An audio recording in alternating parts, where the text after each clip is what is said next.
ಪೊಲೀಸರ ಮೇಲೆ ಅದರಲ್ಲೂ ಮಹಿಳಾ ಅಧಿಕಾರಿ ಮೇಲೆ ದಾವಣಗೆರೆ ಕೈ ಮುಖಂಡನ ದರ್ಪ ದೌರ್ಜನ್ಯದ ಕುರಿತಂತೆ ನಿನ್ನೆ ಇಡೀ ದಿನ ನ್ಯೂಸ್ 18 ನಲ್ಲಿ ನಾವು ಸುದ್ದಿಯನ್ನ ಪ್ರಸಾರ ಮಾಡಿದ್ವಿ. ಪೊಲೀಸರ ಕರ್ತವ್ಯಕ್ಕೆ ಅಯೂಬ್ ಹಾಗೇನೆ ಆತನ ಪುತ್ರರು ಅಡ್ಡಿಪಡಿಸಿದ್ರು. ಇನ್ನು ಈ ಬಗ್ಗೆ ನ್ಯೂಸ್ 18 ನಲ್ಲಿ ಮತ್ತೊಂದು ಎಕ್ಸ್ಕ್ಲೂಸಿವ್ ವಿಡಿಯೋವನ್ನ ನಾವು ತೋರಿಸ್ತಾ ಇದ್ದೀವಿ. ಸಿಪಿಐ ಗಾಯತ್ರಿಗೆ ಧಮಕಿ ಹಾಕಿ ಪೊಲೀಸರ ಕರ್ತವ್ಯಕ್ಕೆ ಅಯೂಬ್ ಹಾಗೇನೆ ಪುತ್ರರು ಅಡ್ಡಿಪಡಿಸಿದ್ರು. ಅಂದ್ರೆ ಅಯೂಬ್ ಪುತ್ರರನ್ನ ಅರೆಸ್ಟ್ ಮಾಡೋಕೆ ಸಿಪಿಐ ಬಂದಿರ್ತಾರೆ, ಮನೆ ಹತ್ರ ಬಂದಿರ್ತಾರೆ. ಆ ಸಂದರ್ಭದಲ್ಲಿ ಮನೆ ಬಾಗಿಲನ್ನ ಅಯೂಬ್ ಪೈಲ್ವಾನ್ ಹಾಕ್ಸಿರ್ತಾರೆ. ತಮ್ಮ ಪ್ರಭಾವವನ್ನ ಬಳಸ್ಬಿಡ್ಬೋದು, ಪೊಲೀಸರನ್ನ ಆಚೆಗಟ್ಟಬಹುದು ಅಂತ ಹೇಳಿ ಪ್ಲಾನ್ ಮಾಡ್ಕೊಂಡಿರ್ತಾರೆ. ಆರೋಪಿಗಳನ್ನ ವಶಕ್ಕೆ ಪಡೆದೇ ನಾನು ಹೋಗೋದು ಸ್ಥಳದಿಂದ ಅಂತ ಹೇಳಿ ಸಿಪಿಐ ಅಲ್ಲಿ ಕೂತ್ಕೊಂಡಿರ್ತಾರೆ. ಅಯೂಬ್ ಮನೆ ಬಳಿನೇ ಸಿಪಿಐ ಗಾಯತ್ರಿ ಕೂತಿರ್ತಾರೆ. ಆರೋಪಿ ಹುಸೇನ್ ಹಮ್ಜಾನನ್ನ ವಶಕ್ಕೆ ಪಡೆಯುವಂತ ಸಂದರ್ಭದಲ್ಲಿ ಅಲ್ಲಿ ಹೈ ಡ್ರಾಮಾ ನಡೆದಿರೋದು. ಈ ಹಿಂದೆ ಗಲಾಟೆ ಕೇಸ್ ಒಂದರಲ್ಲಿ ಆರೋಪಿಗಳಾಗಿರ್ತಾರೆ ಅಯೂಬ್ ಪುತ್ರರು. 3 ಜನ ಅವ್ರನ್ನ ಅರೆಸ್ಟ್ ಮಾಡಬೇಕು ಅಂತ ಹೇಳಿ ಸಿಪಿಐ ಗಾಯತ್ರಿ ಅವ್ರ ಮನೆ ಹತ್ರನೇ ಹೋಗಿರ್ತಾರೆ. ಆ ಸಂದರ್ಭದಲ್ಲಿ ತಮ್ಮ ಪುತ್ರರನ್ನ ಬಂಧಿಸಬಾರ್ದು ಅಂತ ಹೇಳಿ ಅಯೂಬ್ ಪೈಲ್ವಾನ್ ಅಡ್ಡಿಪಡಿಸಿದ್ದಲ್ಲದೆ ಅಲ್ಲಿ ದೌರ್ಜನ್ಯವನ್ನ ಎಸಗಿದ್ರು ಅಂತ ಹೇಳಿ ಆರೋಪಗಳು ಕೇಳಬಂದಿತ್ತು. ಮೊನ್ನೆ ಒಬ್ಬ ಎಸ್ಕೇಪ್ ಆಗಿದ್ದ 2 ಪುತ್ರರನ್ನ ಬಂಧಿಸಲಾಗಿದೆ. ಅಂದ್ರೆ ಹುಸೇನ್ ಮತ್ತೆ ಹಮ್ಜಾ, 3 ಬಂಧನ ಆಗಿದೆ. ತಲೆಮರೆಸಿಕೊಂಡಿದ್ದಂತ ಹುಸೇನ್ ಹಮ್ಜಾರನ್ನ ನಿನ್ನೆ ಅರೆಸ್ಟ್ ಮಾಡಲಾಗಿದೆ. ಅರೆಸ್ಟ್ ಮಾಡೇ ತೀರ್ತೀನಿ ಅಂತ ಹೇಳಿ ಮನೆ ಮುಂದೆನೆ ಸಿಪಿಐ ಗಾಯತ್ರಿ ಕೂತ್ಕೊಂಡಿರ್ತಾರೆ. ಶಾಮನೂರು ಕುಟುಂಬದ ಆಪ್ತನಾಗಿದ್ದಾನೆ ಕಾಂಗ್ರೆಸ್ನ ಮುಖಂಡ ಈ ಅಯೂಬ್ ಪೈಲ್ವಾನ್. ದಾವಣಗೆರೆಯಲ್ಲಿ ಅಯೂಬ್ ಪೈಲ್ವಾನ್ ಪುತ್ರ ಹಸೇನ್ ಅನ್ನ ಪೊಲೀಸರು ಆಲ್ರೆಡಿ ಅರೆಸ್ಟ್ ಮಾಡಿದ್ರು. ಪುತ್ರರಾದ ಹಮ್ಜಾ, ಹುಸೇನ್ ಇಬ್ಬರನ್ನು ಈಗ ಬಂಧಿಸಿದ್ದಾರೆ ನಿನ್ನೆ.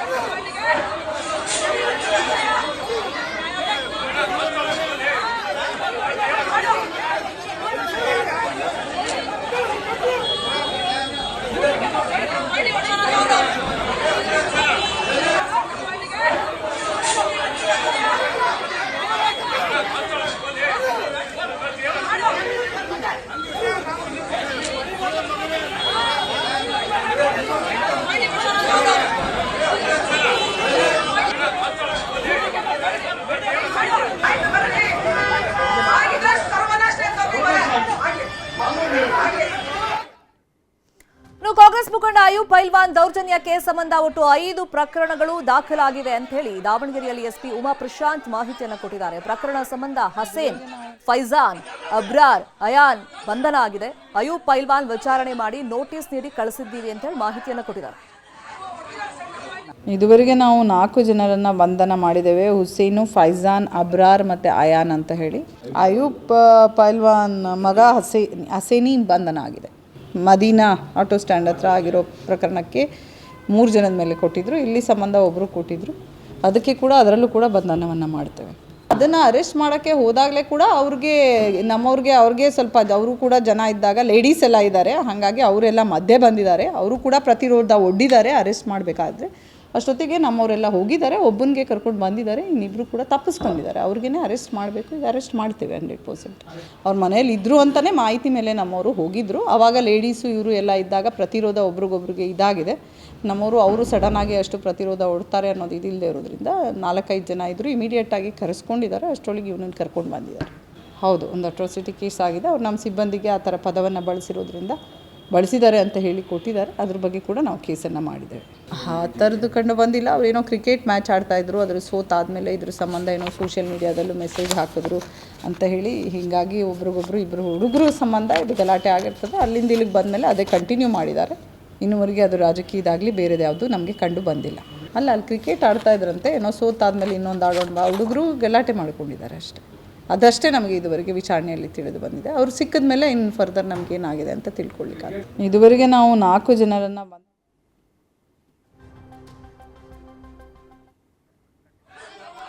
ಮಹಿಳಾ ಸಿಪಿಐ ಮೇಲೆ ದೌರ್ಜನ್ಯ ಆಗಿದೆ, ಕರ್ತವ್ಯಕ್ಕೆ ಅಡ್ಡಿಪಡಿಸಿದ್ದಾರೆ. ಆದರೂ ರಾಜ್ಯ ಮಹಿಳಾ ಆಯೋಗದ ಅಧ್ಯಕ್ಷೆ ಡಾಕ್ಟರ್ ನಾಗಲಕ್ಷ್ಮಿ ಚೌಧರಿ ಸೈಲೆಂಟ್ ಆಗಿದ್ದಾರೆ ಅಂತ ಹೇಳಿ ಬಿಜೆಪಿ ಮಹಿಳಾ ಮೋರ್ಚಾ ಆಕ್ರೋಶವನ್ನು ವ್ಯಕ್ತಪಡಿಸಿದೆ. ನಮ್ಮ ಒಂದು ದಾವಣಗೆರೆಯಲ್ಲಿ ನಡೆದಿರ್ತಕ್ಕಂಥ ಘಟನೆ ಇಡೀ ಹೆಣ್ಣು ಕುಲಕ್ಕೆ ಒಂದು ಅವಮಾನ. ಅಧಿಕಾರಿ ವರ್ಗ ಅನ್ನೋದನ್ನು ಜೊತೆಗೆ ಒಬ್ಬ ಮಹಿಳಾ ಅಧಿಕಾರಿಗೆ ರಕ್ಷಣೆ ಇಲ್ದಂಗೆ ಅವನು ಅವರ ಗುಪ್ತಾಂಗಕ್ಕೆ ಹೊಡಿತಾನೆ, ಅವರ ಎದೆಗೆ ಕೈ ಇಡ್ತಾನೆ ಅನ್ನೋದಾದರೆ ಇವನು ಎಷ್ಟು ಉದ್ದಟತನದಲ್ಲಿ ಈ ಒಂದು ತಾಲಿಬಾನಿ ವ್ಯವಸ್ಥೆಗೆ ನಮ್ಮ ಕರ್ನಾಟಕವನ್ನು ತಗೊಂಡು ಹೋಗ್ತಿದ್ದಾರೆ ಅನ್ನೋದು ನಾವು ಗಂಭೀರವಾಗಿ ಯೋಚನೆ ಮಾಡ್ತಕ್ಕಂಥದ್ದು ಸರ್. ಮಹಿಳಾ ಆಯೋಗದ ಅಧ್ಯಕ್ಷರೇನಿದ್ದಾರೆ ಅವರು ಕೇವಲ ಫೇಸ್ಬುಕ್ಕಿಗೆ, ಟ್ವಿಟರ್ಗಳಿಗೆ, ಮಾಧ್ಯಮಗಳಿಗೆ ಅಷ್ಟೇ ಸೀಮಿತರಾಗಿದ್ದಾರೆ ಹೊರತು ಯಾವುದೇ ಬೀದಿಗಿಳಿದು ಹೋರಾಟ ಮಾಡುವಂಥ ಈ ಥರದ ಅಧಿಕಾರಿಗಳಿಗೆ ತೊಂದರೆಯಾದಾಗ ಒಂದು ಸಣ್ಣ ಹೇಳಿಕೆಯನ್ನು ಕೂಡ ಕೊಡದೇ ಇರುವಂತಹ ಮಾನಸಿಕ ಅಸ್ವಸ್ಥರು ಅಂದರೂ ತಪ್ಪಿಲ್ಲ ಸರ್. ಆ ಥರದ ವ್ಯವಸ್ಥೆನೇ ಇವತ್ತು ಕರ್ನಾಟಕ ನಾವು ನೋಡುವಂಥ ದುಸ್ಥಿತಿಗೆ ಬಂದಿದ್ದೀವಿ ಸರ್. ಖಂಡಿತವಾಗ್ಲೂ ಮಹಿಳಾ ಆಯೋಗಕ್ಕೆ ಆಗ್ರಹ ಮಾಡೋದಿಷ್ಟೇ, ತಾವು ಈ ಕೂಡಲೇ ಇರತಕ್ಕಂಥ ಅಷ್ಟು ಜನರನ್ನು ಬಂಧಿಸೋದಕ್ಕೆ SP ಅವರಿಗೆ ಸೂಚನೆಯನ್ನು ಕೊಡಬೇಕು, ಜಿಲ್ಲಾ ಆಡಳಿತಕ್ಕೆ ಸೂಚನೆಯನ್ನು ಕೊಡಬೇಕು, ಹಾಗೆ ಅವ್ರನ್ನ ಗಡೀಪಾರು ಮಾಡಬೇಕು. ಅವರ ವಿರುದ್ಧ ಗಂಭೀರವಾದ ಆರೋಪಗಳನ್ನು ಹಾಕಿ ಅವರ ಮೊಬೈಲ್ನ ಕಸ್ಕೊಂಡಿದ್ದಾರೆ, ಅವರಿಗೆ ಹೊಡಿಬಾರ್ದು ಜಾಗಕ್ಕೆ ಹೊಡೆದಿದ್ದಾರೆ. ಒಬ್ಬ ಹೆಣ್ಮಕ್ಳಾಗಿ ನಾವು ಹೇಳ್ಕೊಳ್ಳೋಕ್ಕೆ ಮುಜುರ ಆಗುವಂಥ ಪರಿಸ್ಥಿತಿಯಲ್ಲಿ ಆ ಹೆಣ್ಮಗಳು ತನ್ನ ಶಕ್ತಿಯುತವಾಗಿ ತನ್ನ ಬಲವನ್ನು ಪ್ರದರ್ಶಿಸಿ ತನ್ನ ಕರ್ತವ್ಯವನ್ನು ನಿರ್ವಹಿಸಿದ್ದಾರೆ. ಅವರಿಗೆ ಇಡೀ ಮಹಿಳಾ ಮೋರ್ಚಾ ತಂದ, ಇಡೀ ದಾವಣಗೆರೆ ಹೆಣ್ಮಕ್ಳು ಕೂಡ, ಕರ್ನಾಟಕದ ಹೆಣ್ಮಕ್ಳು ಕೂಡ ಅವ್ರ ಜೊತೆಗೆ ನಾವು ನಿಂತ್ಕೋತೀವಿ ಸರ್. ಅವ್ರು ನಾಳೆ ಅವ್ರನ್ನ ಟ್ರಾನ್ಸ್ಫರ್ ಮಾಡೋದು, ಮತ್ತೊಂದು ಮಾಡೋದು, ಒತ್ತಡ ಬಂದರೂ ಕೂಡ ಯಾವುದೇ ಒತ್ತಡಕ್ಕೆ ಮಣಗಾಗದೆ ಇಂಥ ದಕ್ಷ ಅಧಿಕಾರಿಗಳನ್ನು ನಾವು ದಾವಣಗೆರೆಯಲ್ಲಿ ಉಳಿಸ್ಕೋಬೇಕು ಅನ್ನೋದು ನಮ್ಮ ಆಗ್ರಹ ಸರ್. ಸರ್, ಈ ಒಂದು ದಾವಣಗೆರೆಯಲ್ಲಿ ನಡೆದಿರ್ತಕ್ಕಂಥ ಘಟನೆ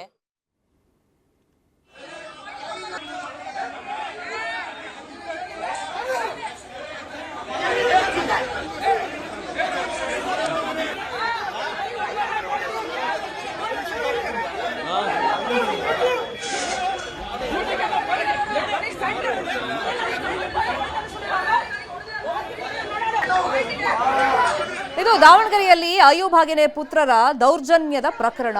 ಅಸಲಿಗೆ ಈ ಪ್ರಕರಣದ ಹಿಂದಿನ ಕಥೆ ಏನು ಅಂತ ನಾವು ನೋಡೋದಾದ್ರೆ, ಒಂದು ಕ್ರಿಕೆಟ್ ಮ್ಯಾಚ್ ನಡೀತಿರುತ್ತೆ ಹುಡುಗರ ಮಧ್ಯದಲ್ಲಿ. ಆಗ ಸೋತಂತ ವಿಷಯವಾಗಿ ಸೋಷಿಯಲ್ ಮೀಡಿಯಾದಲ್ಲಿ ಕೆಟ್ಟದಾಗಿ ಕಮೆಂಟ್ಸ್ ಹಾಕಿರ್ತಾರೆ ಅಂತ ಹೇಳಿ ಜಿಲ್ಲಾಸ್ಪತ್ರೆ ಹತ್ರ ಬಂದು ಗಲಾಟೆ ಶುರು ಮಾಡ್ಕೊಳ್ತಾರೆ.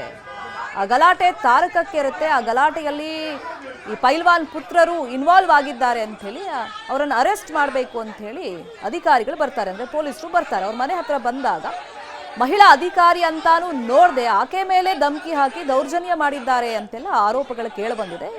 ಆ ಸಂದರ್ಭದಲ್ಲಿ ಬಂದಂತ CPI ಗಾಯತ್ರಿ ಅವರು ಒಂದು ಶಪಥ ಮಾಡ್ತಾರೆ, ನಾನು ಅರೆಸ್ಟ್ ಮಾಡೇ ಅಲ್ಲಿಂದ ಹೋಗೋದು ಅಂತ ಹೇಳಿ ಕುತ್ಕೊಂಡ್ಬಿಡ್ತಾರೆ ರೋಡಲ್ಲಿ. ಇನ್ನು ಆ ಹೈಡ್ರಾಮದ ವಿಡಿಯೋಗಳೆಲ್ಲವೂ ಕೂಡ ಕ್ಯಾಪ್ಚರ್ ಆಗಿದೆ. ಈ ಹಿಂದಿನಿಂದಲೂ ಕೂಡ ಈತ ಅಂದ್ರೆ ಈ ಅಯೂಬ್ ಪೈಲ್ವಾನ್ ಅನ್ನೋ ವ್ಯಕ್ತಿ ಈತ ಸ್ಥಳೀಯವಾಗಿ ಕಾಂಗ್ರೆಸ್ ಮುಖಂಡ, ಟಿಕೆಟ್ ಆಕಾಂಕ್ಷಿಯಾಗಿದ್ದಾನೆ ಈಗ, ಮತ್ತೆ ಶಾಮನೂರು ಫ್ಯಾಮಿಲಿಗೆ ತುಂಬಾ ಕ್ಲೋಸ್. ಹಾಗಾಗಿ ತನ್ನ ಪ್ರಭಾವ ಬಳಸಿ ಏನ್ ಬೇಕಾದ್ರೂ ಮಾಡಬಹುದು ಅನ್ನೋ ಧೋರಣೆಯಿಂದನೇ ಈ ಹಿಂದೆನೂ ಸಾಕಷ್ಟು ಈ ತರದ ಕೃತ್ಯವನ್ನ ಆತ ಮಾಡಿದ್ದ, ದೌರ್ಜನ್ಯ ಎಸಗಿದ್ದಾನೆ ಅಂತ ಹೇಳಿ ಆತನ ಮೇಲೆ ಆರೋಪ ಇದೆ. ಬಟ್ ಈ ಪರ್ಟಿಕ್ಯುಲರ್ ಪ್ರಕರಣದಲ್ಲಿ ಮಹಿಳಾ ಅಧಿಕಾರಿ ಅಂತಾನು ನೋಡದೆ ಪೊಲೀಸರ ಕರ್ತವ್ಯಕ್ಕೆ ಅಡ್ಡಿಪಡಿಸಿರೋದು, ಮತ್ತೆ ಮಹಿಳಾ ಅಧಿಕಾರಿ ಮೇಲೆ ಧಮಕಿ ಹಾಕಿರೋದು, ದೌರ್ಜನ್ಯ ಎಸಗಿರೋದು. ಸೊ ಈ ಬಗ್ಗೆ ಸಾಕಷ್ಟು ಈಗ ಚರ್ಚೆಗಳು ಆಗ್ತಾ ಇದೆ. ಇನ್ನು ಈ ಪ್ರಕರಣದಲ್ಲಿ ಯಾರೇ ಇದ್ರೂ ಕಾನೂನು ರೀತಿಯಲ್ಲೇ ಕ್ರಮ ಕೈಗೊಳ್ಳಿ ಅಂತ ಹೇಳಿ SS ಮಲ್ಲಿಕಾರ್ಜುನ್ ಅವರು ಕೂಡ ಪೊಲೀಸರಿಗೆ ಹೇಳಿದ್ರಂತೆ. ಆ ನಿರ್ದೇಶನದ ಮೇರೆಗೆ ಪೊಲೀಸರು ಪೈಲ್ವಾನ್ ಪುತ್ರರ 3 ಜನರನ್ನು ಅರೆಸ್ಟ್ ಮಾಡಕ್ ಬಂದಾಗ ಈ ರೀತಿ ಘಟನೆ ಆಗಿರೋದು. ಫಸ್ಟ್ ಒಬ್ಬರನ್ನ ಅರೆಸ್ಟ್ ಮಾಡ್ತಾರೆ, ಅದಾದ್ಮೇಲೆ ಇಬ್ರು ತಲೆ ಮರೆಸ್ಕೊಳ್ತಾರೆ. ಅಯೂಬ್ ಪುತ್ರರು ನಿನ್ನೆ ಇಬ್ಬರನ್ನ ಅರೆಸ್ಟ್ ಮಾಡಿದ್ದಾರೆ. ಟೋಟಲ್ ಆಗಿ ಅವರು 3 ಜನ ಮಕ್ಕಳನ್ನ, ಪುತ್ರರನ್ನ ಅರೆಸ್ಟ್ ಮಾಡಿದ್ದಾರೆ. ಆದರೆ ಅರೆಸ್ಟ್ ಮಾಡುವಂತ ಪ್ರಕ್ರಿಯೆಯಲ್ಲಿ ಈ ರೀತಿ ದೌರ್ಜನ್ಯ ಆಗಿರೋದು, ಧಮಕಿ ಹಾಕಿರೋದು, ಸೊ ಇವೆಲ್ಲವೂ ಕೂಡ ಈಗ ಚರ್ಚೆಗೆ ಗ್ರಾಸವಾಗಿದೆ. ಇನ್ನು ಪೊಲೀಸರು ಈ ನಿಟ್ಟಿನಲ್ಲಿ ತನಿಖೆಯನ್ನು ಮುಂದುವರೆಸಿದ್ದಾರೆ. ಮತ್ತೆ ಈಗ ಕಂಪ್ಲೇಂಟ್ ಕೂಡ ಆಗಿದೆ. ಈ ಹಿಂದೆನೂ ಸಾಕಷ್ಟು ಕಂಪ್ಲೇಂಟ್ ಆತನ ಮೇಲೆ ಆಗಿತ್ತು, ಈ ರೀತಿ ದೌರ್ಜನ್ಯ, ಬೆದರಿಕೆ ಹಾಕಿದ್ದು, ಧಮಕಿ ಹಾಕಿದ್ದು.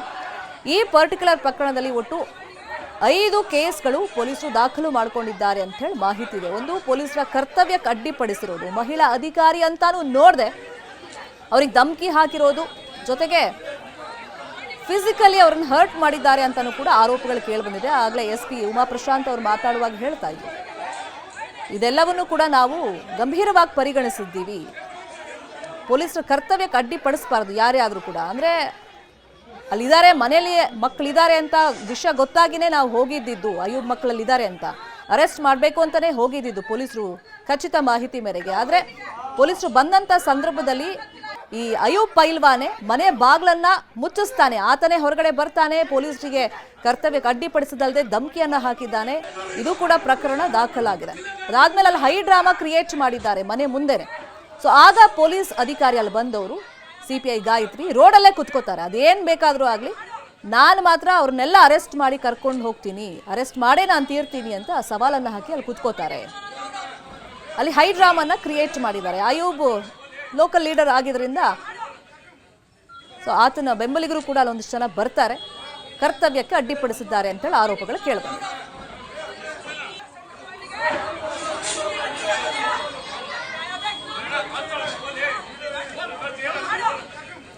ಇದೇ ವಿಚಾರವಾಗಿ ಇನ್ನಷ್ಟು ಡೀಟೇಲ್ ಆಗಿ ಇನ್ಫಾರ್ಮೇಶನ್ ಕೊಡ್ತಾ ಹೋಗೋದಕ್ಕೆ ಫೋನ್ ಸಂಪರ್ಕದಲ್ಲಿ ಕನೆಕ್ಟ್ ಆಗಿದ್ದಾರೆ ನಮ್ಮ ರಿಪೋರ್ಟರ್ ಸಂಜಯ್. ಈಗ ಒಂದೊಂದೇ ವಿಡಿಯೋಗಳು ದೌರ್ಜನ್ಯ ಅಥವಾ ಧಮಕಿ ಹಾಕಿದಂತ ವಿಡಿಯೋಗಳು ಆಚೆ ಬರ್ತಾ ಇದೆ, ವೈರಲ್ ಆಗ್ತಾ ಇದೆ. ಈ ಬಗ್ಗೆ SP ಏನ್ ಮಾಹಿತಿ ಕೊಟ್ಟಿದ್ದಾರೆ, ಮತ್ತೆ ಈ ಹಿಂದಿನ ಎಷ್ಟು ಕೇಸ್ಗಳಾಗಿದೆ ಅಂತೇಳಿ ಪೊಲೀಸರಿಂದ ಮಾಹಿತಿ ಸಿಕ್ಕಿದೆ. ಈಗ ಈ ಪ್ರಕರಣದಲ್ಲಿ ಏನೆಲ್ಲ ಆರೋಪಗಳು ಕೇಳಿ ಬಂದಿತ್ತು, ಎಲ್ಲರನ್ನೂ ಅರೆಸ್ಟ್ ಮಾಡಾಯ್ತಾ? ಶರ್ಮಿತಾ ಶೆಟ್ಟಿ, ಏನು ಕಳೆದ 31ನೇ ತಾರೀಕು ಏನು ಕ್ರಿಕೆಟ್ ಆಡುವ ವಿಚಾರವಾಗಿ ಎರಡು ಗುಂಪುಗಳ ಮಧ್ಯೆ ಗಲಾಟೆ ಆಗಿರುತ್ತೆ. ಈ ಸಂಬಂಧ ಏನು ಪೊಲೀಸರು ಏನು ಅವರನ್ನ ಬಂಧನ ಮಾಡಲಿಕ್ಕೆ ಅಂತ ಹೇಳಿ ಏನು ಕಾಂಗ್ರೆಸ್ ಮುಖಂಡ ಅಯ್ಯೂಬ್ ಪೈಲ್ವಾನ್ ಮನೆಗೆ ಹೋಗ್ತಾರೆ. ಹೋದಂಥ ಸಂದರ್ಭದಲ್ಲಿ ಏನು ಪೊಲೀಸರು ಕಾಲರೆಲ್ಲ ಹಿಡಿದು ಸ್ವಲ್ಪ ಎಳೆದಾಡುವಂಥ ಘಟನೆ ಕೂಡ ನಡೆದಂಥ ಸಂದರ್ಭದಲ್ಲಿ ಏನು ಅಲ್ಲಿ CPI ಏನು ಗಾಯತ್ರಿ ಅವರು ಇದ್ದಾರೆ, ಅವರು ನಮ್ಮ ಪೊಲೀಸ್ ಮೇಲೆ ಅಸೆಟ್ ಮಾಡಿದ್ದಾರೆ, ನಾನು ಅವ್ರನ್ನ ಬಿಡೋದಿಲ್ಲ ಅಂತ ಹೇಳಿ ಅವರು ಕೂಡ ಒಂದು ಅಲ್ಲೇ ರಸ್ತೆಯಲ್ಲೇ ಕೂರ್ತಾರೆ. ಆ ವೇಳೆ ಏನು ಅಯ್ಯೂಬ್ ಪೈಲ್ವಾನ್ರವರು ನಾನು ನಮ್ಮ ಮಗನ ಕರ್ಕೊಂಡ್ ಬರ್ತೀನಿ ಹೊರಗಡೆ ಅಂತ ಹೇಳಿ ಮನೆಯನ್ನ ಲಾಕ್ ಮಾಡಿ ಅವ್ರನ್ನ ಹಿಂಬದಿ ಬಾಗ್ಲಿಂದ ಹೊರಗಡೆ ಕಳಿಸಿರ್ತಾರೆ. ಆದ್ರೆ ಅಲ್ಲೇ ಒಬ್ಬ ಮಗ ಇದ್ದಂತ ಸಂದರ್ಭದಲ್ಲಿ ಹಸನ್ ಅಂತ ಹೇಳಿ ಆತನನ್ನ ಬಂಧನ ಮಾಡ್ತಾರೆ. ಜಯಮ್ಮ ಮಹಿಳಾ ಮೋರ್ಚಾ ಅಧ್ಯಕ್ಷ ನಮ್ಮ ಜೊತೆ ಇದ್ದಾರೆ. ಜಯಮ್ಮ ಅವರೇ, ಈಗ ಫಿಸಿಕಲಿನೂ ಹರ್ಟ್ ಮಾಡಿದ್ದಾರೆ, CPI ಅವರ ಎದೆ ಭಾಗಕ್ಕೆಲ್ಲ ಮುಟ್ಟಿದ್ದಾರೆ, ಗಾಯತ್ರಿ ಅವರ ಎದೆ ಭಾಗಕ್ಕೆ ಅಂತೆಲ್ಲ ಆರೋಪಗಳಿದೆ. ಈಗ ನಿಮ್ಮ ಆರೋಪಗಳೇನು? ಅಂದ್ರೆ ರಾಜ್ಯ ಮಹಿಳಾ ಆಯೋಗದ ಅಧ್ಯಕ್ಷರು ಈ ಬಗ್ಗೆ ಗಮನ ಕೊಡ್ತಾ ಇಲ್ಲ ಅಥವಾ ದನಿ ಎತ್ತುತ್ತಾ ಇಲ್ಲ ಅಂತನ ನಿಮ್ಮ ಆರೋಪಗಳೇನು? ಆರೋಪ ಅನ್ನೋದಕ್ಕಿಂತ ಹೆಚ್ಚಾಗಿ ನೈಜ ಘಟನೆ ಮೇಡಮ್. ನಾವೇನು ಆರೋಪ ಮಾಡ್ತಾ ಇರೋದು ಕಪೋಲ ಕಲ್ಪಿತ ಅಲ್ಲ. ಅಲ್ಲಿ ನಡೆದಿರ್ತಕ್ಕಂಥದ್ದು ಒಬ್ಬ ಅಧಿಕಾರಿ ಅವ್ರನ್ನ ಬಂಧನ ಮಾಡಕ್ಕೆ ಅಂತ ಅರೆಸ್ಟ್ ಮಾಡಕ್ಕೆ ಅಂತ ಹೋದುವ ಸಂದರ್ಭದಲ್ಲಿ ಅವ್ರನ್ನ ಕಾನೂನಿಗೂ ಗೌರವ ಕೊಡದೆ ಅವ್ರ ಮೇಲೆ ಹಲ್ಲೆ ಮಾಡ್ತಾರೆ ಅಂದ್ರೆ ಇವ್ರು ಎಷ್ಟರ ಮಟ್ಟಿಗೆ ಉದ್ದಟತನ ತೋರಿರ್ತಾರೆ ಅನ್ನೋದನ್ನ ನಾವು ಗಂಭೀರವಾಗಿ ಪರಿಗಣಿಸ್ಬೇಕಾಗತ್ತೆ. ಹಾಗೆ ಈ ಬೇರೆ ಬೇರೆ ಘಟನೆಗಳು ನಡೆದಾಗ ಮಹಿಳಾ ಆಯೋಗ ಚುರುಕುಗೊಳ್ಳೋ ರೀತಿನಲ್ಲಿ ಅಧಿಕಾರಿಗಳಿಗಾದಾಗ ಯಾಕೆ ಇವರು ಗಂಭೀರವಾಗಿ ಇದನ್ನ ಪರಿಗಣಿಸೋದಿಲ್ಲ ಅನ್ನೋದು ನಮ್ಮ ಪ್ರಶ್ನೆ ನೇರವಾಗಿ.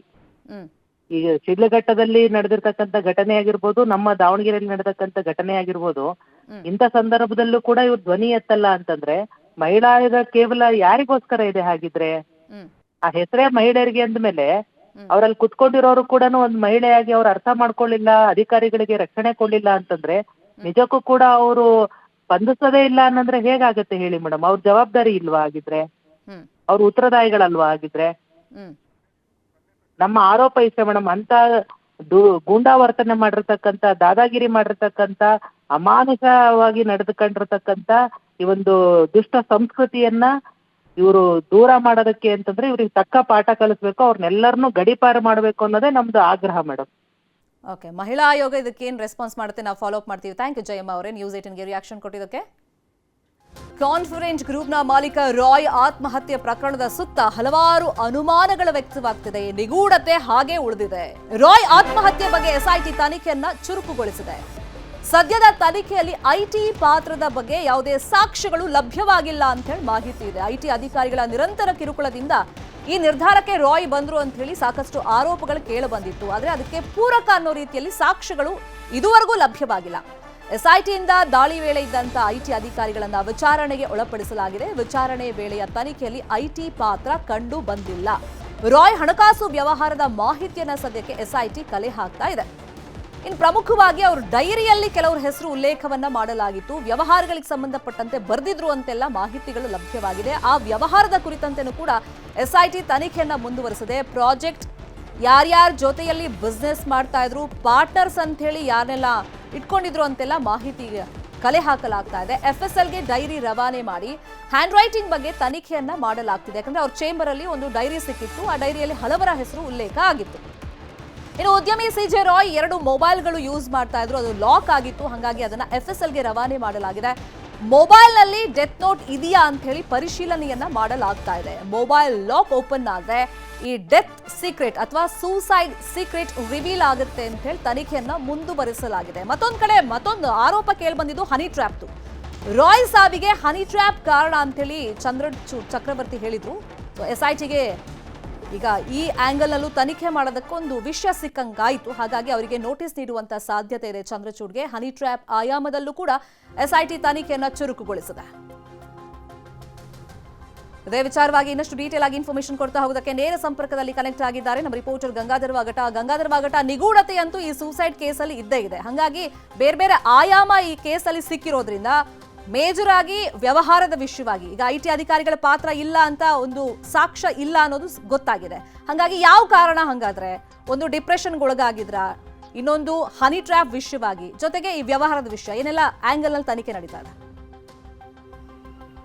ಶಮಿತಾ ಶೆಟ್ಟಿ, ಪ್ರಮುಖವಾಗಿ CJ ರಾವ್ ಸೂಸೈಡ್ ಕೇಸ್ ಏನಿದೆ ಇದು ಪೊಲೀಸರಿಗೆ ಒಂದು ಸಂಕಷ್ಟ ಆಗಿರುವಂಥದ್ದು. ಅಂದರೆ ಯಾವ ಆಯಾಮದಲ್ಲಿ ಪ್ರಾಬ್ಲಮ್ ಆಗಿದೆ ಅನ್ನೋ ನಿಟ್ಟಿನಲ್ಲಿ ಹೀಗಾಗಿ ಎಲ್ಲ ಆಯಾಮದಲ್ಲೂ ಕೂಡ ಇನ್ವೆಸ್ಟಿಗೇಷನ್ ಅನ್ನು ಪ್ರಮುಖವಾಗಿ ಮಾಡ್ತಾ ಇರುವಂಥದ್ದು. ಒಂದು IT ವಿಚಾರಗಳ ಅಧಿಕಾರಿಗಳ ಒಂದು ವಿಚಾರಣೆ ಮಾಡಿರುವಂತಹ ಸಂದರ್ಭದಲ್ಲಿ ನಾವು ಕಾನೂನು ಪ್ರಕಾರವಾಗಿ ಯಾವ ರೀತಿಯ ತನಿಖೆಯನ್ನು ಮಾಡಬೇಕು ಅದೇ ರೀತಿಯಾಗಿ ಮಾಡಿದ್ದೇವೆ, ನಾವು ಯಾವುದೇ ರೀತಿಯ ಒತ್ತಡವನ್ನು ಹಾಕಿಲ್ಲ ಅನ್ನೋ ರೀತಿಯಲ್ಲಿ ಹೇಳಿದ್ದಾರೆ. ಅದೇ ರೀತಿಯಾದ ಸಾಕ್ಷ್ಯಗಳಿದ್ರೆ ಕೊಡಿ ಅನ್ನೋ ರೀತಿಯಲ್ಲಿ IT ಅಧಿಕಾರಿಗಳು ಹೇಳಿರುವಂಥದ್ದು. ಇದನ್ನು ಹೊರತುಪಡಿಸಿದ್ರೆ ಹೀಗಾಗಿ ಫೈನಾನ್ಷಿಯಲ್ ವಿಚಾರದಲ್ಲಿ ಅವ್ರಿಗೆ ಏನಾದರೂ ಪ್ರಾಬ್ಲಮ್ಸ್ ಆಗಿತ್ತಾ ಅನ್ನೋ ರೀತಿಯಲ್ಲಿ ಈಗ ಇನ್ವೆಸ್ಟಿಗೇಷನ್ ಅನ್ನು ಮಾಡಲಾಗ್ತಾ ಇರುವಂಥದ್ದು. ಜೊತೆಯಲ್ಲಿ ಸುಮಾರು ಅಂದರೆ ಸಾವಿರಾರು ಕೋಟಿಯ ಒಂದು ಹಣ ವ್ಯವಹಾರಗಳಲ್ಲಿ ಆಗಿರುವಂಥದ್ದು. ಹೀಗಾಗಿ ಆ ದಾಖಲೆಗಳನ್ನು ಮಾಡ್ತಾ ಇದ್ದಾರೆ. ಮತ್ತೆ ಅವರ ಬ್ಯಾಂಕ್ ಡೀಟೇಲ್ಸ್ ಏನಿತ್ತು ಅದನ್ನು ಕೂಡ ಕೇಳಿದ್ದಾರೆ. ಮತ್ತೆ ಒಂದಷ್ಟು ಆಡಿಟರ್ಗಳ ಒಂದು ಸಹಾಯವನ್ನು ಪಡ್ಕೊಂಡು ಈಗ ಅದು ಪರಿಶೀಲನೆ ಮಾಡ್ತಾ ಇದ್ದಾರೆ. ಸುಮಾರು 20 ದಿನಗಳ ಕಾಲ ಅದು ಅವಕಾಶ ಬೇಕಾಗುತ್ತೆ. ಫೈನಾನ್ಷಿಯಲ್ ಟ್ರಾನ್ಸಾಕ್ಷನ್ನ ಒಂದೆಲ್ಲ ಕೂಡ ವೆರಿಫೈ ಮಾಡುವಂಥದ್ದು, ದಾಖಲೆಗಳ ಪರಿಶೀಲನೆ ಮಾಡೋಕ್ಕೆ ಸಮಯಾವಕಾಶ ಬೇಕಾಗುತ್ತೆ ಅಂತೇಳಿ ಅಧಿಕಾರಿಗಳು SIT ಅಧಿಕಾರಿಗಳು ಹೇಳ್ತಾ ಇರುವಂಥದ್ದು. ಇದರ ಜೊತೆಯಲ್ಲಿ ಇತ್ತೀಚಿನ ದಿನಗಳಲ್ಲಿ ಅಂದರೆ ಇನ್ಸಿಡೆಂಟ್ ಏನಾಯಿತು ಅದಾದ ನಂತರ ಚಂದ್ರಚೂಡ್ ಅವರು ಒಂದು ಗಂಭೀರವಾದಂಥ ಆರೋಪವನ್ನು ಮಾಡಿದ್ರು. ಎಲ್ಲೋ ಒಂದು ಕಡೆ ಒಂದು ನಟಿಯ ಜೊತೆಯಲ್ಲಿ ಅವರು ದೊಡ್ಡಬಳ್ಳಾಪುರದ ಒಂದು ಫಾರ್ಮ್ ಹೌಸ್ ಬಳಿ ಇದ್ರು, ಆ ಒಂದು ಹನಿ ಟ್ರ್ಯಾಪ್ ಒಳಗಾಗಿರಬಹುದು ಅನ್ನೋ ರೀತಿಯಲ್ಲಿ ಅವರು ಗಂಭೀರವಾದಂಥ ಆರೋಪಗಳನ್ನು ಮಾಡಿದ್ರು. ಅದು ವಿಡಿಯೋ ಕೂಡ ವೈರಲ್ ಆಗಿತ್ತು. ಈ ನಿಟ್ಟಿನಲ್ಲಿ ಅವರ ಬಳಿ ಏನು ಮಾಹಿತಿ ಇದೆ, ಅವರ ಬಳಿ ಏನಾದರೂ ಹೇಳ್ಕೊಂಡಿದ್ರ ಅನ್ನೋ ನಿಟ್ಟಿನಲ್ಲಿ ಅವ್ರಿಗೂ ಕೂಡ ನೋಟಿಸ್ ಕೊಟ್ಟು ವಿಚಾರಣೆ ಮಾಡೋಕೆ ಈಗ SIT ಅಧಿಕಾರಿಗಳು ಮುಂದಾಗಿದ್ದಾರೆ. ಇದರಲ್ಲಿ ಅವರ ಸಹೋದರ ಏನು ಮಾಡಿದ್ದಾರೆ ಅಂದರೆ ಒಂದು IT ಅಧಿಕಾರಿಗಳ ಒತ್ತಡಕ್ಕೆ ಈ ರೀತಿ ಒಳಗಾಗಿ ಮಾಡ್ಕೊಂಡಿದ್ದಾರೆ ಅನ್ನೋ ರೀತಿಯಲ್ಲಿ ಆರೋಪ ಇದೆ. ಹೀಗಾಗಿ ಈ ಒಂದು ಆಯಾಮದಲ್ಲಿ ಇನ್ವೆಸ್ಟಿಗೇಷನ್ ಅನ್ನು ಮಾಡಲಾಗ್ತಾ ಇರುವಂಥದ್ದು. ಮತ್ತೊಂದು ಕಡೆ ಈಗ ಅವರ ಒಂದು ಪಾಸ್ವರ್ಡ್ ಏನಿತ್ತು ಆ ಮೊಬೈಲನ್ನು ಈಗ ಕೋರ್ಟಿಂದ ಪರ್ಮಿಷನ್ ತೆಗೆದುಕೊಂಡು ಈಗ FSLಗೆ ಕಳಿಸ್ಕೊಟ್ಟಿದ್ದಾರೆ. ಯಾಕಂದ್ರೆ ಡೈರಿಯಲ್ಲಿ ಪ್ರೊಫೆಷನಲ್ ಸಂಬಂಧಪಟ್ಟಂತ ಫೈನಾನ್ಷಿಯಲ್ ವಿಚಾರಗಳ ಬಗ್ಗೆ ಅವರು ಉಲ್ಲೇಖ ಮಾಡಿದ್ದಾರೆ ಅಂತ ಹೇಳಲಾಗ್ತಾ ಇರುವಂಥದ್ದು. ಜೊತೆಗೆ ಆ ಬರವಣಿಗೆ ಏನಿದೆ ಇದು ರಾಯರವರದ್ದೇ ಅನ್ನೋ ನಿಟ್ಟಿನಲ್ಲಿ ಈಗ ಅವರ ಮನೆ ಅಂದರೆ ಕುಟುಂಬಸ್ಥರು ಕೊಟ್ಟಂತ ಒಂದು ಬರಹ ಏನಿದೆ ಅದರ ಆಧಾರಿತವಾಗಿ ಕಳಿಸ್ಕೊಟ್ಟಿದ್ದಾರೆ. ಎರಡೂ ಕೂಡ ತಾಳೆ ಮಾಡ್ತಾರೆ, ಇದು ಒಂದೇ ಅನ್ನೋ ರೀತಿಯಲ್ಲಿ ಅದು ಕೂಡ ವೆರಿಫೈ ಮಾಡಿ ತೆಗೆದುಕೊಳ್ಳುವಂಥದ್ದು. ಆದರೆ ಸ್ಪಷ್ಟವಾಗಿ ಇದೇ ಕಾರಣಕ್ಕೆ ರಾಯ್ ಅವರು ಆತ್ಮಹತ್ಯೆ ಮಾಡ್ಕೊಂಡಿದ್ದಾರೆ ಅನ್ನೋದಕ್ಕೆ ಯಾವುದೇ ರೀತಿಯಾದಂಥ ಸಾಕ್ಷ್ಯಗಳು ಸದ್ಯಕ್ಕೆ ಸಿಗ್ತಾ ಇಲ್ಲ. ಹೀಗಾಗಿ ಕುಟುಂಬಸ್ಥರ ವಿಚಾರಣೆ ಮಾಡೋಕೆ ಮುಂದಾಗಿರುವಂಥದ್ದು. ಮತ್ತೆ ಪ್ರಾಥಮಿಕವಾಗಿ ಹೇಳುವಂಥ ಪ್ರಕಾರವಾಗಿ ರಾಯ್ ಅವರ ಲೈಫ್ ಸ್ಟೈಲ್ ಏನಿತ್ತು ಅದು ತುಂಬಾ ಕಲರ್ಫುಲ್ ಆಗಿ ಅವರು ಮಾಡ್ತಾ ಇದ್ರು. ಮತ್ತೆ ಸಾಕಷ್ಟು ಅವರ ವ್ಯವಹಾರಿಕವಾಗಿ ಏನು ಮಾಡ್ತಾ ಇದ್ರು, ಸಾಲ ಇಲ್ಲದೆ ಜಾಸ್ತಿಯಾಗಿ ಅವರು ದೊಡ್ಡ ಮಟ್ಟದಲ್ಲಿ ಎಲ್ಲ ಬಿಸ್ನೆಸ್ಗಳನ್ನ ಮಾಡ್ತಾ ಇದ್ರು. ರಿಯಲ್ ಎಸ್ಟೇಟ್ ಜೊತೆಯಲ್ಲಿ ಅದರಲ್ಲಿ ಹೂಡಿಕೆಯನ್ನ ಮಾಡ್ತಾ ಇದ್ರು. ಮತ್ತೆ ವಿದೇಶದಲ್ಲಿ ಕೂಡ ಅದು ಹೂಡಿಕೆ ಮಾಡ್ತಾ ಇದ್ರು ಅಂತೇಳಿ. ಹೀಗಾಗಿ ಇದೆಲ್ಲದರ ಪರಿಣಾಮವಾಗಿ ವಿದೇಶದಲ್ಲಿ ಆದಂಥ ಕೆಲ ಬಿಸ್ನೆಸ್ ಲಾಸ್ ಇಂದ ಅವರು ಪೆಟ್ಟನ್ನ ತಿಂದ್ರು ಅಂತೇಳಿ. ಮತ್ತೆ IT ರಿಟರ್ನ್ಸ್ ಅಲ್ಲೂ ಕೂಡ ಸಾಕಷ್ಟು ಲೋಪ ಇತ್ತು ಅಂತ ಕೂಡ ಹೇಳಲಾಗ್ತಾ ಇದೆ. ಈ ನಿಟ್ಟಿನಲ್ಲಿ ಫೈನಾನ್ಷಿಯಲ್ ವಿಚಾರದಲ್ಲಿ ಇನ್ವೆಸ್ಟಿಗೇಷನ್ ಮಾಡ್ಲಾಗ್ತಾ ಇದೆ. ಮತ್ತೆ ವೈಯಕ್ತಿಕವಾಗಿ ವಿಚಾರವಾಗಿ ಈಗ ಅವರು ಕುಟುಂಬಸ್ಥರ ವಿಚಾರಣೆ ಮಾಡಬೇಕಾಗಿದೆ. ಕೆಲವೊಂದಷ್ಟು ಮಾಹಿತಿಯನ್ನು ಕೊಟ್ಟಿದ್ದಾರೆ, ಇನ್ನಷ್ಟು ವಿಚಾರಣೆಯನ್ನು ಮಾಡುವಂತ ನಿಟ್ಟಿನಲ್ಲಿ ಮುಂದಾಗಿದ್ದಾರೆ. ನೋಡಬೇಕಾಗುತ್ತೆ ಮುಂದೆ ಇದು ಪ್ರಕರಣ ಯಾವೆಲ್ಲ ಆಯಾಮ ತೆಗೆದುಕೊಳ್ಳುತ್ತೆ. ಮತ್ತೆ ಅದರ ಪ್ರಮುಖವಾಗಿ ಅವರು ಮನೋವೈದ್ಯರ ಬಳಿ ಕೂಡ ಕೌನ್ಸಿಲಿಂಗ್ ಅನ್ನ ಮಾಡಿಸ್ಕೊಂಡಿದ್ರು. ಈಗ ಯಾವ ಕಾರಣಕ್ಕೆ ಅವರು ಡಿಪ್ರೆಷನ್ ಒಳಗಾಗಿದ್ರು ಕೂಡ ಪ್ರಶ್ನೆ ಈಗ ಸಹಜವಾಗಿ ಮೂಡುವಂತದ್ದು. ಫಾಲೋ ಅಪ್ ಮಾಡೋಣ ಸುದ್ದಿಯನ್ನ. Thank you so much Gangadhar ವಾಗಟ ಈ ಕ್ಷಣದ ಮಾಹಿತಿಯನ್ನು ಕೊಟ್ಟಿದ್ದಕ್ಕೆ. 11 ವರ್ಷದ ಬಾಲಕನ ಮೇಲೆ ಚಿನ್ನ ಕಳ್ಳತನದ ಆರೋಪವನ್ನ ಹೊರಿಸಲಾಗಿದೆ. ಬಲವಂತವಾಗಿ ಪೊಲೀಸರು ವಿಡಿಯೋ ಮಾಡಿಕೊಂಡು ಆತನ ಮೇಲೆ ದೌರ್ಜನ್ಯ ಎಸಗಿದ್ದಾರೆ ಅಂತ ಪೋಷಕರು ಹೇಳ್ತಾ ಇದ್ದಾರೆ. ಪರಪ್ಪನ ಅಗ್ರಹಾರ ಠಾಣೆ ಪೊಲೀಸರ ಮೇಲೆ ಈ ಗಂಭೀರವಾದಂತ ಆರೋಪ ಕೇಳಬಂದಿದೆ. 6ನೇ ಕ್ಲಾಸಲ್ಲಿ ಓದ್ತಾ ಇದ್ದ ಈ ಹುಡುಗ, 11 ವರ್ಷ ಅಷ್ಟೇ. ಆದ್ರೆ ಈತ ಚಿನ್ನ ಕದ್ದಿದ್ದಾನೆ ಅಂತ ಹೇಳಿ ಒಬ್ರು ಕಂಪ್ಲೇಂಟ್ ಕೊಡ್ತಾರೆ. ಆ ಕಂಪ್ಲೇಂಟ್ ಆಧಾರದ ಮೇಲೆ ಪೊಲೀಸರು ಆತನ ಮೇಲೆ ದೌರ್ಜನ್ಯ ಮಾಡಿದ್ದಾರೆ, ಬಲವಂತವಾಗಿ ವಿಡಿಯೋನೂ ಮಾಡಿಟ್ಕೊಂಡಿದ್ದಾರೆ ಪ್ರೂಫ್ ಆಗಿ ಅಂತ ಹೇಳಿ ಆರೋಪಗಳು ಕೇಳಿಬಂದಿದೆ. 6ನೇ ಕ್ಲಾಸಲ್ಲಿ ಓದ್ತಾ ಇದ್ದ ವಿದ್ಯಾರ್ಥಿಯನ್ನ ಕರ್ಕೊಂಡು ಹೋಗಿ ಹಲ್ಲೆ ಮಾಡಿದ್ದಾರೆ ಅಂತ ಹೇಳಿ ಆರೋಪ ಕೇಳಿಬಂದಿದೆ. ಅಪ್ಪ ಅಮ್ಮನ ಮುಂದೆನೆ ಠಾಣೆಯಲ್ಲಿ ಆತನ ಮೇಲೆ ಹಲ್ಲೆ ಮಾಡಿದ್ದಾರೆ ಅಂತ ಹೇಳಿ ಆರೋಪ ಕೇಳಿಬಂದಿದೆ. ಸದ್ಯ ಗಾಯಗೊಂಡ ಬಾಲಕನಿಗೆ ಆಸ್ಪತ್ರೆಯಲ್ಲಿ ಚಿಕಿತ್ಸೆಯನ್ನ ಕೊಡಿಸಲಾಗಿದೆ. ಶಾಂತಿಪುರದಲ್ಲಿ ಲಾಂಡ್ರಿ ಶಾಪ್ ಅನ್ನು ನಡೆಸ್ತಾ ಇದ್ರು ಬಾಲಕನ ತಂದೆ. ಶಾಪ್ ಹತ್ರ ಓರ್ವ ಮಹಿಳೆ ಬಂದು ಆ ಬಾಲಕನಿಗೆ ಪರ್ಸಿಂದ ತೆಗೆದು 10 ರೂಪಾಯಿ ಕೊಟ್ಟಿದ್ದಾರೆ. ನಮಗೆ ಪರಿಚಯ ಇರೋರು ಅಂತೇಳಿ ಆ ಹುಡುಗ 10 ರೂಪಾಯಿನ ಇಟ್ಕೊಂಡಿದ್ದಾನೆ.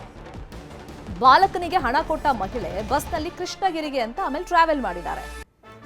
ಆಮೇಲೆ ವಾಪಸ್ ಬಂದು ಅವ್ರ ಕಂಪ್ಲೇಂಟ್ ಅನ್ನ ಕೊಟ್ಟಿದ್ದಾರೆ. ಅಂದ್ರೆ ಆ ಟೈಮ್ನಲ್ಲಿ 10 ರೂಪಾಯಿ ಕೊಟ್ಟಾಗ 120 ಗ್ರಾಮ್ ಚಿನ್ನವಿದ್ದ ಪರ್ಸ್ ಕಳ್ತನ ಆಗಿದೆ, ಈ ಹುಡುಗನೇ ನನ್ನ ಪರ್ಸ್ ಅನ್ನ ಕದ್ದಿರೋದು, ಅಂದ್ರೆ ಆ ಚಿನ್ನವನ್ನ ಕದ್ದಿದ್ದಾನೆ ಅಂತ ಆಕೆ ಕಂಪ್ಲೇಂಟ್ ನಲ್ಲಿ ಮೆನ್ಷನ್ ಮಾಡಿರ್ತಾರೆ.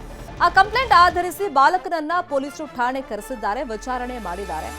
6 ತಿಂಗಳ ಕಾಲ ಸುಮ್ಮನಿದ್ದಂತ ಮಹಿಳೆ ಮತ್ತೆ ಈ ಬಗ್ಗೆ ಆರೋಪವನ್ನ ಮಾಡಿದ್ದಾರೆ. ಈ ವೇಳೆ ಮತ್ತೆ ಬಾಲಕನನ್ನ ಕರೆಸಿ ಪೊಲೀಸರು ವಿಚಾರಣೆಯನ್ನ ಮಾಡಿದ್ದಾರೆ. ಬಾಲಕನ ಮೇಲೆ ಹಲ್ಲೆ ಮಾಡಿ ಬಲವಂತವಾಗಿ ಆತನಿಂದ ವಿಡಿಯೋ ಮಾಡಿಸ್ಕೊಂಡಿದ್ದಾರೆ. ಅಂದ್ರೆ ಆ ವಿಡಿಯೋದಲ್ಲಿ ನಾನೇ ಚಿನ್ನ ಕದ್ದಿದ್ದೀನಿ ಅಂತ ಹೇಳಿ ಬಾಲಕ ಹೇಳ್ಕೊಂಡಿದ್ದಾನೆ. ಬಟ್ ಇದು ಪೊಲೀಸರು ಫೋರ್ಸ್ಫುಲಿ ಹೇಳಿಸಿರೋದು, ಆ ವಿಡಿಯೋ ಮಾಡ್ಕೊಂಡಿರೋದು.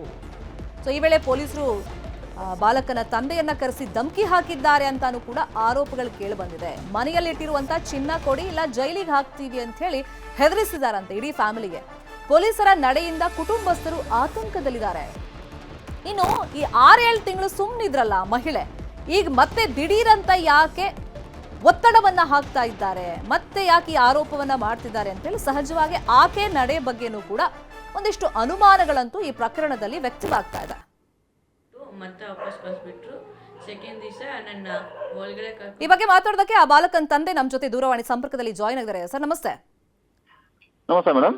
ಈಗ ನಿಮ್ ಹುಡುಗನಿಗೆ ಏನ್ ಪ್ರಾಬ್ಲಮ್ ಆಗಿರೋದು ಸರ್? ಆ ಮಹಿಳೆ ಕಂಪ್ಲೇಂಟ್ ಅಲ್ಲಿ ಏನ್ ಕೊಟ್ಟಿದ್ರು? 6 ತಿಂಗಳಾದ್ಮೇಲೆ ಮತ್ತೆ ಈ ವಿಷಯ ಮುನ್ನೆಲೆಗೆ ಬರಕ್ ಕಾರಣ ಏನು? ನಿಮ್ ಮಗನ ಪರಿಸ್ಥಿತಿ ಹೆಂಗಿದೆ ಈಗ? ಅವನ ಪಾಪ ಇದು ಹಾಸ್ಪಿಟಲ್ ಇದ್ದಾರೆ ಮ್ಯಾಮ್. ಕರ್ಕೊಂಡೋಗಿ ಹಾಸ್ಪಿಟಲ್ ತೋರಿಸಿ ಅವನ್ನೇ. ಹಲೋ, ಕೇಳಿಸ್ತಾ ಇದೆ, ಹೇಳಿ ಹೇಳಿ, ಮಾತಾಡ್ತಾ ಹೋಗಿ. ಹಾಂ ಸರ್ ಮೇಡಮ್, ಅವನು ಹುಡುಗನ್ ಕರ್ಕೊಂಡೋಗಿ ಪಾಪ ಹಾಸ್ಪಿಟಲ್ ಎಲ್ಲ ಅವತ್ತು ನೈಟ್ ಎಲ್ಲ ಇದ್ದು ನಾವು ಮತ್ತೆ ಹಗಲೆಲ್ಲ ಹೋಗಿ ಅವ್ನ ಹಾಸ್ಪಿಟಲ್ ತೋರಿಸ್ಬಿಟ್ಟು ಮತ್ತೆ ಬಂದಿದ್ವಿ ಮೇಡಮ್. ಅವನಿಗೆ ಜ್ವರ ಬಂದಿದ್ದು ಮೇಡಮ್ ಅವತ್ತು.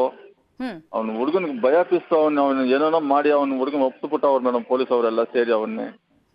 ಈಗ ಪೊಲೀಸರು ಕರೆದಾಗ ನೀವೇ ಹುಡುಗನ್ ಕರ್ಕೊಂಡು ಹೋಗಿದ್ರಾ ಅಥವಾ ಅವ್ರು ಬಂದು ಎಳ್ಕೊಂಡು ಹೋದ್ರಾ? ಮನೇಲಿ ವಿಚಾರಣೆ ಮಾಡಿದ್ರಾ? ಸ್ಟೇಷನ್ಗೆ ಕರ್ಕೊಂಡು ಹೋಗಿ ಹಿಂಗ್ ದೌರ್ಜನ್ಯ ಮಾಡಿರ? ಅವರೇ ಪೊಲೀಸ್ ಅವರೇ ಕಾಲ್ ಮಾಡಿದ್ರಿ ಮೇಡಮ್, ಈ ತರ ನೀವು ನಿಮ್ ಹುಡುಗನ್ ಕರ್ಕೊಂಡ್ ಬಾಪ ಅಂತ ಹೇಳಿದ್ರಿ ಮೇಡಮ್ ಅವರು.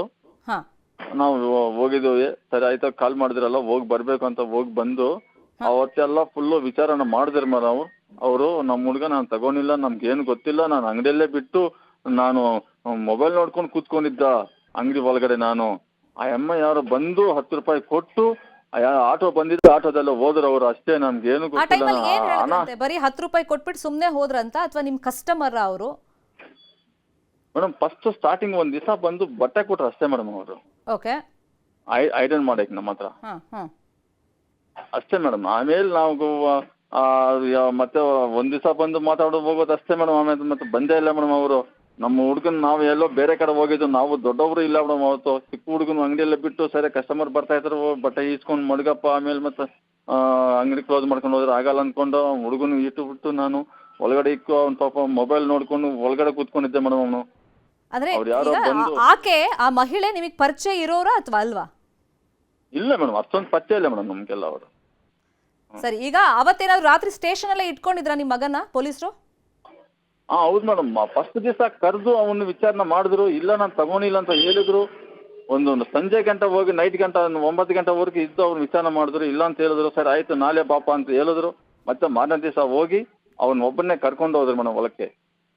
ಈಗ ವಿಡಿಯೋ ಎಲ್ಲ ಬಲವಂತವಾಗಿ ಮಾಡಿಸ್ಕೊಂಡಿದ್ದಾರೆ ಅಂತ ಆರೋಪ ಮಾಡ್ತಿದ್ದೀರಲ್ಲ, ಈಗ ಮುಂದೆ ಏನ್ ಮಾಡ್ತೀರಾ? ಹೌದು ಮೇಡಮ್, ಅವರೇ ಮೇಡಮ್ ಎಲ್ಲ ನಮ್ಮನ್ನೇ ಆವತ್ತೂ ನಾನು ವಿಚಾರ ಮಾಡಿಲ್ಲ. ಅವನು ಹುಡುಗನ್ನೇ ಕರ್ಕೊಂಡೋಗಿ ಬಾಪ ಒಳಗಡೆ ಬಾಪ ಅಂತ ಕರ್ಕೊಂಡೋಗಿ ಅವನು ಕನ್ಫ್ಯೂಸ್ ಮಾಡಿ ಲೈಟ್ ಆಫ್ ಮಾಡಿ ಆನ್ ಮಾಡಿ ಅವನು ಭಯ ಬಿದ್ದು ಪಾಪ ಅವನು ಯಾಕಡೆ ಹೇಳಕ್ ಆಗಲ್ಲ ಅನ್ಕೊಂಡು ಒಪ್ಪಿಸ್ಬಿಟ್ಟವ್ರು ಮೇಡಮ್ ಅವನು.